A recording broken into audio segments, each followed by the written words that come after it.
Hey there, gorgeous. If this is the first episode of this series you've seen, allow me to give you a quick rundown. This is the 6th in a series of videos on this topic, but don't worry, by no means do you need to watch the others before you watch this one, although I do recommend checking those out after you finish this one. They've got some killer games I also strongly recommend. There's a handy dandy curated playlist of each video in order waiting for you if you so desire as well. Just head over to the playlists tab, you know where it is. You're a gamer. Alright, but now that my incessant rambling is out of the way, let's get down to brass tacks. Starting us off this lovely day, while this series has had many heavily requested games, this is definitely the highest requested game on this series to date, Xenonauts. Xenonauts is a pretty famous XCOM style game set in a Cold War era Earth, and it's up to you to beat back the inevitable alien invasion. It takes that XCOM vibe that's semi-cartoony and removes it entirely, just fucking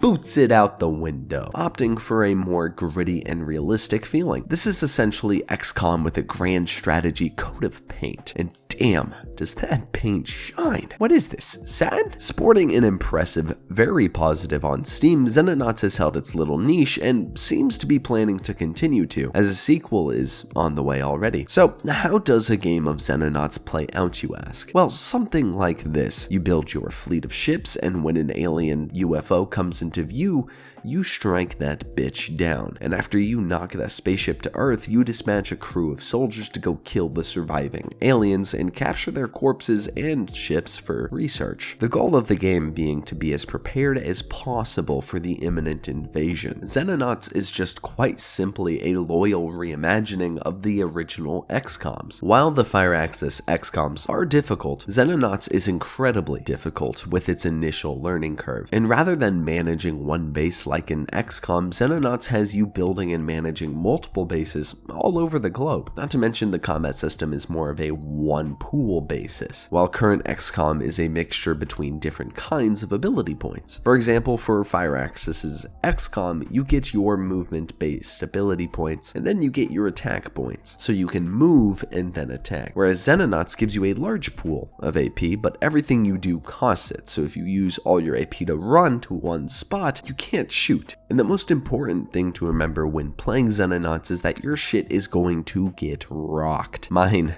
certainly did.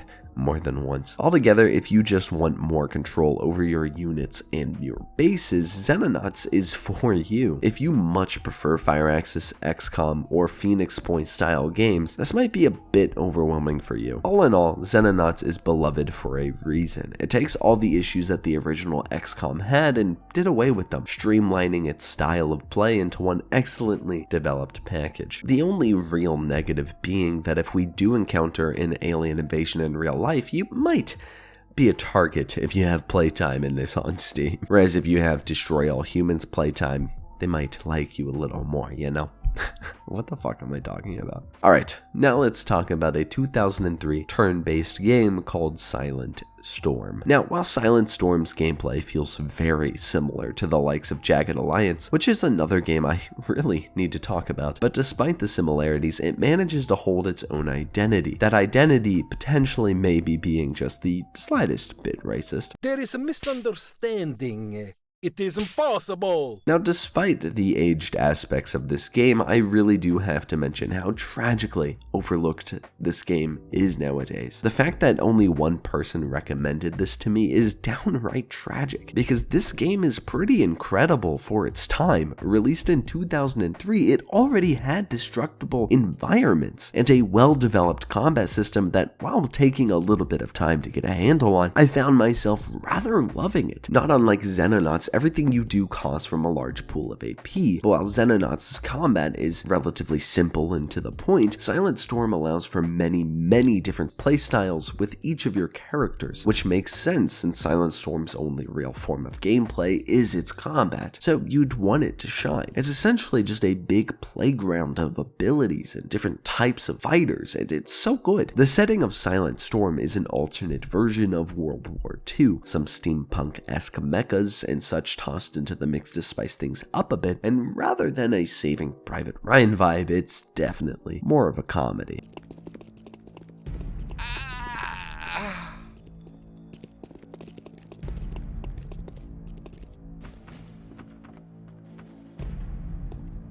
So while the plot is definitely a bit of a generic action comedy, it's still enjoyable and is definitely mostly there to act as a shuttle for the gameplay anyhow. So in short, Silent Storm is an incredibly good time with impressive combat mechanics that manage to make this game feel fresh even though it's from 2003. So now that you know about the excellent Silent Storm, let's talk about a game I enjoyed a hell of a ton. Troubleshooter Abandoned Children. Now, despite this slightly concerning name that doesn't really make much sense on paper, Troubleshooter Abandoned Children, which I will henceforth just call Troubleshooter, is one of my favorite games I've played for this series, pretty easily. Essentially, take Persona 5 and just fucking bash it into a XCOM-shaped game, and that's basically Troubleshooter. You are Albus Bernstein, not to be confused with Albus Berenstain.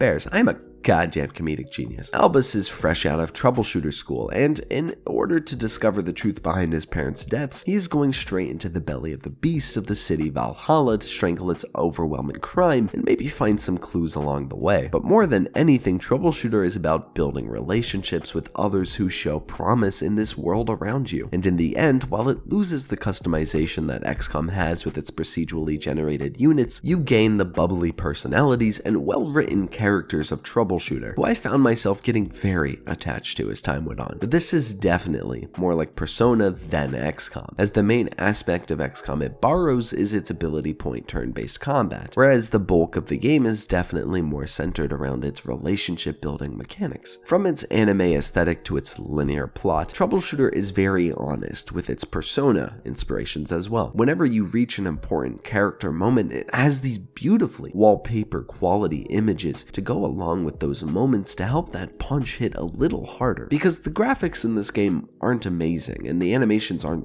the best. It's very AA, and it knows that, which is why it leans on these beautifully painted wallpapers to really make those moments hit and those emotions punch you. And while a lot of the characters do lean into common anime tropes, they slowly evolve into something more interesting and engaging. From the cheerful and always hungry Scion Bloodwalker to the cocky gun-toting, I hope I say this right, Haishing Ali, each character has things to love about them, even the villains. And with even more characters added to the game with DLC, there's a large amount of replayability, as the DLC relatively seamlessly introduces them throughout Albus's story and adds even more depth to this world. It kind of reminds me of how Batman Arkham City kind of does their Catwoman DLC, where it splices it in with the rest of the story. So good. I love it. I wish games did it more like that. It makes it a new experience. Truly, Troubleshooter is an amazing game, and the fact that it took me this long to talk about it is a goddamn crime, but it is like 100 hours long to like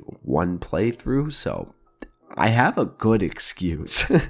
But some would argue the bigger crime is that I haven't covered Mutant Year Zero yet, but that's coming, I swear. Please God, don't hurt me. So you should play Troubleshooter. Like seriously, you are missing out if you don't. It's an incredibly fun game with solid turn-based combat, an interesting world and mystery, and some fantastic characters I think you'll fall in love with. Anyhow, thank you so very much for watching. If you found any of these games interesting or exciting, do leave this video a lovely little like, and if you'd like to see more content like this, do give that subscribe button a good little pat. And if you have any game recommendations for XCOM dopamine replacement that you love, do comment below. I love seeing what you guys recommend. But most importantly, have a goddamn wonderful day and don't die.